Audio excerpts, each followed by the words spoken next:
MindShifter. Get ready to shift your thinking and turn it into success. Hello, and thank you for listening. Today's message is entitled, Don't Apologize for Being You. Have you ever felt like everyone just mistreats you, like you just need to apologize for existing? You go to the store and you're in everyone's way and people are just annoyed by your existence. Maybe you haven't felt quite that extreme, but a lot of you have. And I just want to say, you don't need to apologize for your existence. There's a few reasons why people will mistreat you, or you don't even know them and they seem to have this disdain for you. They seem to not want to be around you or not like you. And why? I haven't even done anything to them. Or I'm just being me. What's the problem? Well, sometimes the problem is you. Sometimes the problem is them. Sometimes the problem is your inconvenience to them. And sometimes it's their misunderstanding of you. And I would say 80% of the time, it's their misunderstanding of you. So when I say sometimes it's you, sometimes maybe you are doing something wrong. But I find more often than not, that's not really the case. It's most often people misunderstanding the real you. Now see, what we tend to do, I'm going to explain it like this. We all have a purpose. Every single human being. We were born with a purpose.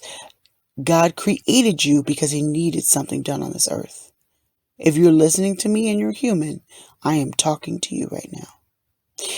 We all have a purpose. And because we have a purpose, we are given gifts to help us pursue and execute that purpose. Those gifts, we can choose to use them the right way or the wrong way. That choice, unfortunately, is up to us. So we can make the bad decision with the right gifts. Now, much like, I like to use the analogy of a puzzle. Just follow me here. They go together. I like to use the analogy of a puzzle. Okay? You have a puzzle. Let's say it has 100 pieces. Every piece is a different shape because it fits in a different spot in the puzzle. Now, there are some pieces that are pretty close in shape and you can kind of force them into a spot, but the picture won't come out right. It won't work. You can try to force it in there. It'll look like it's fitting, but as soon as you start to get the other pieces around it, it won't work. You know, you've got wrong parts in the wrong places. Well, we are each a puzzle piece. We each have a place in this world. So if you're meant to be a corner piece, stop trying to be in the middle, and vice versa. The problem is most of us don't actually know what piece we are. So I would like for you by the end of this message to really, and of course every time I give you a message, I like to plant thought seeds in your head. I want you to think about, well, what puzzle piece am I? Now, going back to what I was saying about we all have different gifts and different purposes. Sometimes, when I said sometimes it's, going back to sometimes it's you. Sometimes people mistreat you because it is you. But hear me out.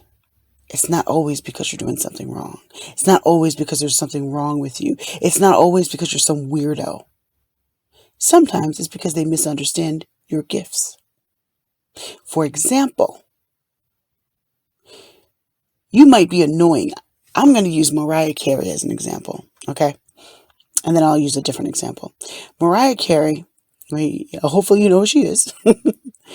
One of the most awarded American pop singers in history. And guess what? She has this amazing talent for singing. She has a gift, a beautiful gift for singing. Well, guess what? I'm sure when she was younger, she annoyed the hell out of people because she was always singing. You couldn't shut her up. She'll tell you that herself. You couldn't get her to shut up. She was always singing. She had to sing. You know why? Because that was her gift. That's her calling. She had to release that. It's in her. It had to come out. Now, people around her didn't understand this. So, she was sometimes mistreated. I'm just using her as an example because there are many other people that fall into this category, not just her. And some of you listening are probably identifying with her right now. Now, that same gift she turned into a multi-million-dollar, long and very successful career. But if she took that gift and she kept suppressing it and went to work for Walmart instead, we wouldn't know who she was. She worked her gift.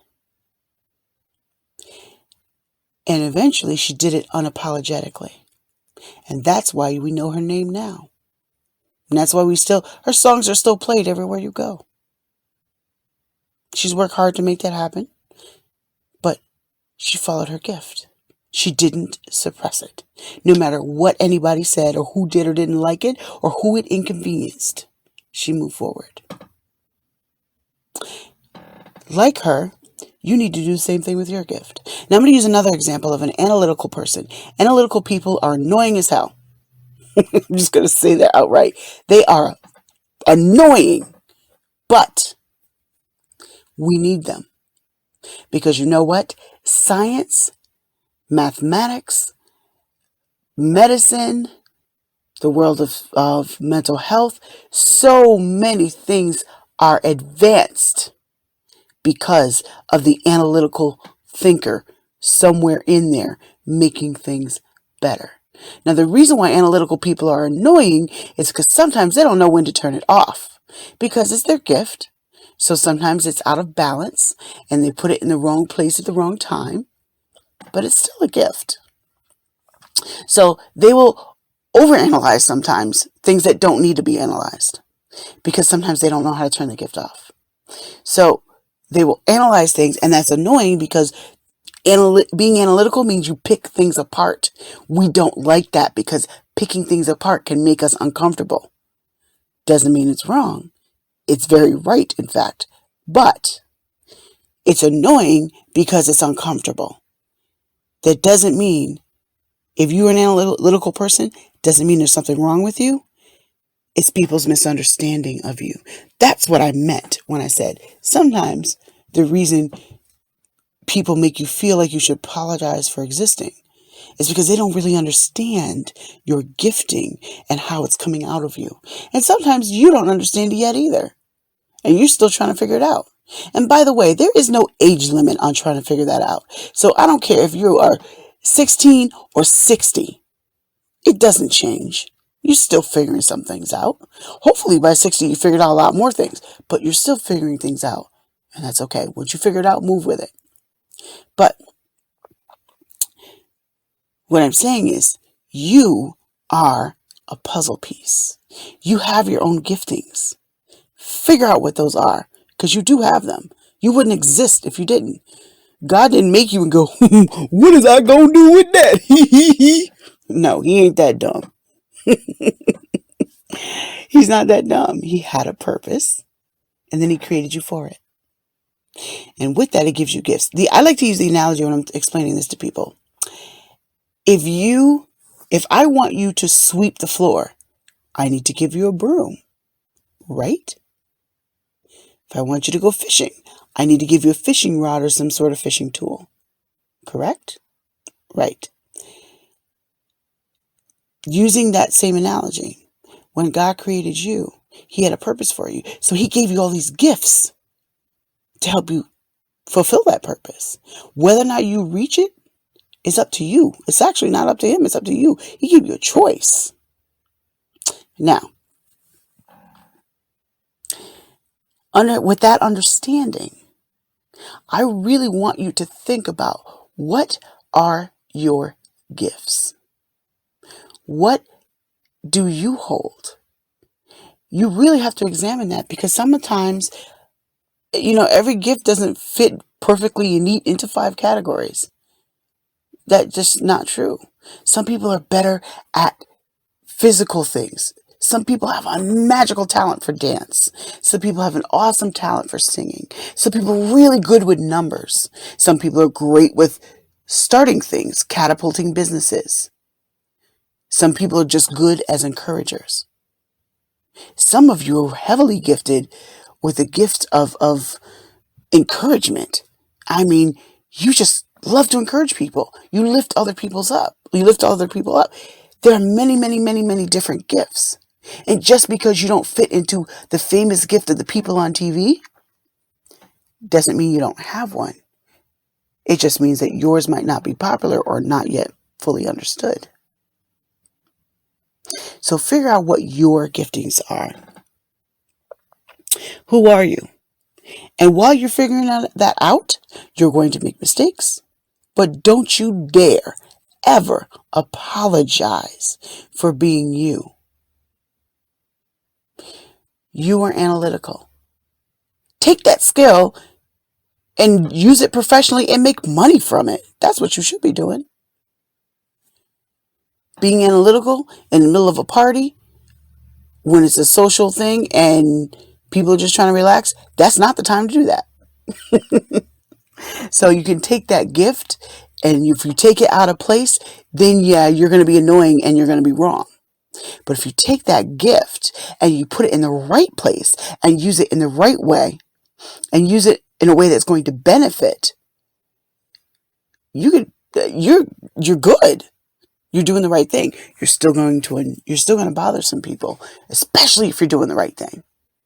And some people want you to apologize because you're inconvenient to them, because you do not fit into the idea of who they think you should be. And those people are silly and wrong. And who cares what they think? Move on and be you. You do not need to impress really anybody. You do not need to impress us. You do not need to fit into everybody's idea of who you think you are, who they think you should be, rather. And one of the reasons we fall for that, because we don't yet know who we are. When you don't know who you are, you allow everybody else to tell you. So the first thing you need to figure out is, who are you? What are your gifts? And what should you be working towards?